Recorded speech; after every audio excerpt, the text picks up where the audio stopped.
C'est vraiment, je pense, l'erreur qui a le plus retardé ma progression photo.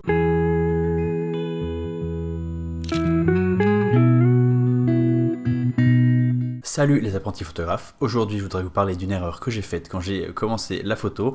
C'est pas une erreur technique, c'est plus une erreur d'apprentissage. Il y en a peut-être certains d'entre vous à qui ça va dire quelque chose parce que j'en ai parlé en live il y a quelques semaines, mais je voulais prendre le temps ici de développer un petit peu plus ma réflexion. Quand j'ai commencé la photo, comme tout le monde, t'achètes ton nouvel appareil, t'es trop content, t'es comme un petit fou, tu commences à faire des photos un petit peu partout autour de toi. Très rapidement, après avoir acheté mon appareil photo, je suis parti vivre en Inde. C'est d'ailleurs pour ça que j'avais acheté l'appareil photo. Ça fait assez longtemps que j'avais en tête l'idée de me lancer dans la photo, mais je franchissais jamais le pas. Et le déclic, ça a été le voyage. Je me suis dit, ça serait quand même bien de faire des bonnes photos pendant le voyage, et donc je me suis acheté cet appareil photo quelques semaines ou quelques mois avant de partir. Avant de partir en voyage, j'ai donc appris les bases, apprendre comment fonctionnait l'appareil photo, les quelques réglages à connaître, le triangle d'exposition, tout ça. Et puis ensuite, une fois que je suis parti en Inde, là-bas j'ai fait beaucoup d'images. Je pratiquais beaucoup, je faisais beaucoup de photos, et j'ai pas mal appris déjà à bien maîtriser l'appareil, et surtout à éduquer mon regard et mon œil. Mais il y a un point commun à toutes mes photos rapportées d'Inde, elles sont toutes en noir et blanc. Pour un pays aussi coloré que l'Inde, c'est quand même un choix assez spécial, non? Alors il y avait plusieurs raisons à ce choix. Déjà, je suis quelqu'un de tout simplement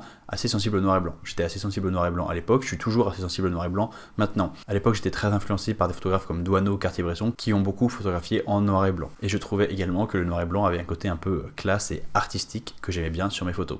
Je mets artistique entre guillemets, même si c'est absolument la honte de faire les guillemets avec les doigts, il paraît, juste parce que je sais pas, ça veut rien dire. Le noir et blanc est pas plus artistique que la couleur, enfin je sais pas trop d'où ça sort. Mais il y avait une deuxième raison pour laquelle je faisais tout en noir et blanc, et cette raison elle était peut-être un petit peu moins noble. C'est tout simplement que dès que j'essayais de faire la photo en couleur, je trouvais les couleurs horribles. Je comprenais pas ce qui se passait, j'avais un super appareil photo, mais les couleurs étaient moches. Quelques semaines avant de partir en Inde, j'avais quand même téléchargé Lightroom et je m'étais essayé un petit peu à la retouche pour essayer de corriger les couleurs pour avoir quelque chose de correct, mais globalement les résultats étaient plutôt horrible. Je trouvais ça vraiment super difficile d'avoir un rendu colorimétrique qui me plaisait. Et j'ai tout simplement lâché l'affaire et je suis revenu au noir et blanc. Et du coup, ce que je cachais derrière un choix artistique, le fait de faire toutes mes photos en noir et blanc, c'était autant le fait que j'appréciais le noir et blanc qu'en fait le fait que j'avais peur de la couleur parce que je ne savais pas faire de la couleur.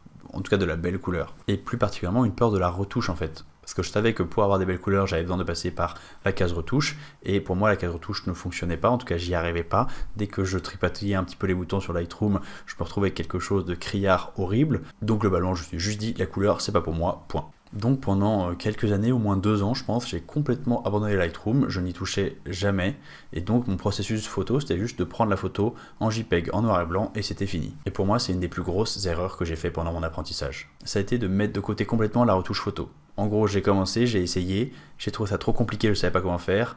Au lieu de m'y mettre à fond, j'ai mis ça dans un coin en me disant j'ai pas besoin de ça, je vais plutôt faire autrement, je vais tout faire en noir et blanc. Et du coup, si je suis un petit peu honnête avec moi-même, je faisais du noir et blanc pour de fausses raisons. Vous savez comment est le cerveau humain. Dès qu'on prend une décision, on a tout un tas de biais cognitifs qui entrent en jeu pour justifier cette décision. Donc moi, par exemple, je me considérais dans le camp des puristes. Les puristes, quoi. C'est-à-dire dans le camp de ceux qui considèrent que la retouche c'est mal, que la retouche ça dénature l'image, qu'une photo non retouchée, c'est une photo qui est pure, c'est une photo qui montre la réalité. Dans le camp de ceux qui pensaient qu'à l'époque de l'argentique, on faisait pas de retouche et que du coup, la retouche c'était le diable numérique qu'il avait apporté. Autant vous dire que j'ai petit à petit réalisé que tous ces arguments sont faux. On va pas aller dans le détail ici, mais une photo n'est pas moins une photo parce qu'elle a été retouchée. Le numérique n'a pas apporté la retouche photo, ça existait déjà du temps de l'argentique. Bref, j'ai déjà parlé de ça dans plusieurs vidéos que je vais vous mettre en fiche ou dans la description. Bref, cette vidéo-là et cette vidéo-là. Mais pourquoi est-ce que je considère que le fait de ne pas m'être mis à la retouche photo tout de suite est une des plus grosses erreurs de mon apprentissage? Tout simplement parce que je me suis mis des bâtons dans les roues tout seul. Je me suis empêché de faire des bonnes photos. Combien de photos je n'ai pas pu utiliser parce qu'elles étaient genre un peu sous-exposées? Combien de mes photos auraient pu être vraiment fabuleuses ou en tout cas vraiment intéressantes en couleur et étaient juste moyenne en noir et blanc? Combien de photos auraient eu besoin d'un petit recadrage, d'être redressées parce qu'elles étaient bancales? Bref, je me suis coupé de moi-même de tout un tas de possibilités créatives et de tout un tas d'outils qui me permettent tout simplement d'améliorer mes photos. Donc c'est vraiment idiot quand on y pense. Et je parle même pas de retouches lourdes, hein. Je parle pas de passer des heures sur des logiciels pour modifier complètement la photo. Je parle de petites touches ici et là qui aurait pu vraiment faire passer mes photos au niveau supérieur, en presque pas d'effort en plus. Mais je me l'interdisais parce que le monde des logiciels de retouche photo, on va dire, c'est quelque chose qui je ne maîtrisais pas et donc il me faisait peur, et au lieu de m'y mettre, je préférais ne même pas m'y confronter. En fait, ce que je n'avais pas compris à l'époque, c'est que la retouche photo fait partie intégrante du processus de création d'une image. Ne pas retoucher ces images, c'est comme faire la moitié du travail. Si on considère le cycle de vie d'une photo dans son ensemble, au début il y a une scène qu'on a envie de photographier, et à la fin il y a une image qui est, on va dire, imprimée dans un album photo. Quand on prend l'image, l'appareil photo, il enregistre tout un tas d'informations lumineuses, et il stocke ces informations dans un fichier RAW. Donc ce fichier RAW, c'est pas une image, c'est juste une somme d'informations lumineuses. Et ensuite, c'est à nous de décider, est-ce qu'on va faire de la retouche photo, c'est-à-dire on va décider de comment interpréter ces informations lumineuses pour créer une image qu'on va exporter en JPEG, une photo qui peut être regardée, ou alors, si on n'a pas envie de le faire, on va demander à l'appareil photo de transformer ce RAW en JPEG, et donc en fait c'est l'appareil photo qui va le faire tout seul, c'est l'appareil photo qui va prendre pour nous la décision de comment interpréter l'image.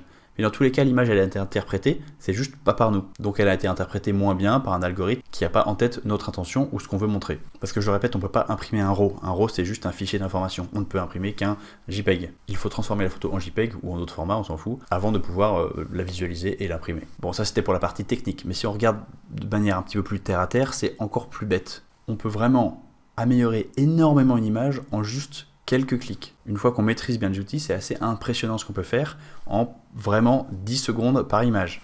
Un petit coup d'exposition, un petit peu de contraste et hop, la photo elle est complètement transformée. La retouche photo, ça a vraiment cette capacité à faire passer nos images au niveau supérieur. Et c'est vraiment super bête, je pense, de s'en passer. En tout cas, moi je trouve bête de l'avoir fait pour les raisons pour lesquelles je l'ai fait. Après, vous avez peut-être d'autres raisons pour lesquelles vous n'aimez pas la retouche, hein. Je veux pas vous jeter la pierre, vous faites ce que vous voulez. Mais si jamais vous le faites pas pour les mêmes raisons que moi, à savoir tout simplement que le logiciel vous fait peur et que vous n'avez pas envie de vous y mettre, je trouve ça vraiment dommage. Oui, parce qu'en fait, c'est ça le fond du problème. La retouche, ça fait un peu peur parce que les logiciels de retouche sont compliqués. Et je vais pas essayer de vous dire que c'est pas vrai, hein. Un logiciel de retouche, le principal c'est Lightroom, c'est compliqué. Il y a beaucoup de boutons, il y a beaucoup de réglages possibles.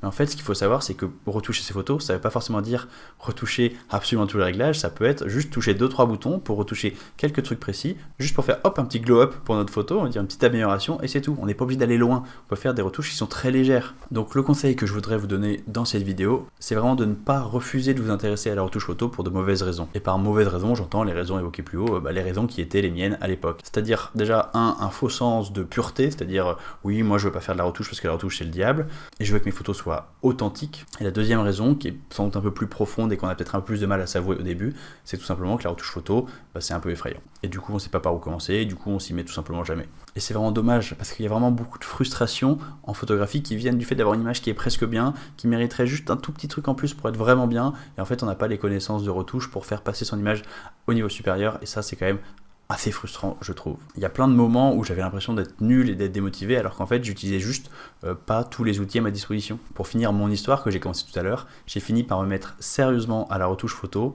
au bout... Tiens, il n'y a plus de batterie là, c'est dommage ça. J'ai fini par me mettre sérieusement à la retouche photo en couleur quand je suis devenu photographe professionnel. Autant vous dire que les premiers mois, j'avais tellement de retard que tout ce que j'ai dû apprendre, ça a été absolument l'enfer. Je passais des semaines à retoucher une séance photo d'1 heure pour laquelle je devais rendre 20 photos, tout simplement parce que je ne savais pas ce que je faisais. Je partais dans tous les sens, je faisais des essais, je recommençais, je refaisais des essais, j'arrivais à des résultats absolument horribles, je repartais de zéro, je recommençais jusqu'à arriver à un truc à peu près correct et je faisais ça pour les 20 photos. Alors que globalement, maintenant que je sais ce que je fais, traiter 20 photos, ça me prend entre un quart d'heure et une demi-heure. Donc mon conseil à moi, c'est accepter que la retouche photo fait partie du processus photographique et commencer l'apprentissage le plus rapidement possible, même par petites touches, même en prenant votre temps, mais ne glissez pas ça sous le tapis parce que ça vous fait peur. Si jamais vous regardez cette vidéo au moment de sa sortie, j'ai ouvert en ce moment les inscriptions de ma formation, la Turbo Retouche, qui est une formation qui vous apprend à retoucher vos photos vite et bien. L'idée de cette formation, c'est justement de vous donner une méthode pour donner ce petit coup de pouce à vos photos sans pour autant passer des heures sur l'ordinateur. Je vais vous donner une méthode claire pour pas que vous ayez à tâtonner au hasard comme moi je l'ai fait. J'ai développé une méthode qui s'appelle la méthode des 5C qui permet de retoucher 95% des photos en utilisant juste 5 réglages qu'on trouve sur tous les logiciels de retouche. Comme ça, vous avez les avantages de la retouche photo au sens où vous savez mettre en valeur une image sans avoir les inconvénients de la retouche, à savoir passer des heures et des heures sur son ordinateur. On est bien d'accord qu'on fait pas de la photo pour passer du temps sur l'ordinateur. Si vous voulez en savoir plus sur cette formation, il y a un lien dans la description. Dépêchez-vous, les inscriptions ferment dans 3 jours. Et si vous regardez cette vidéo un peu plus tard et que les inscriptions sont fermées,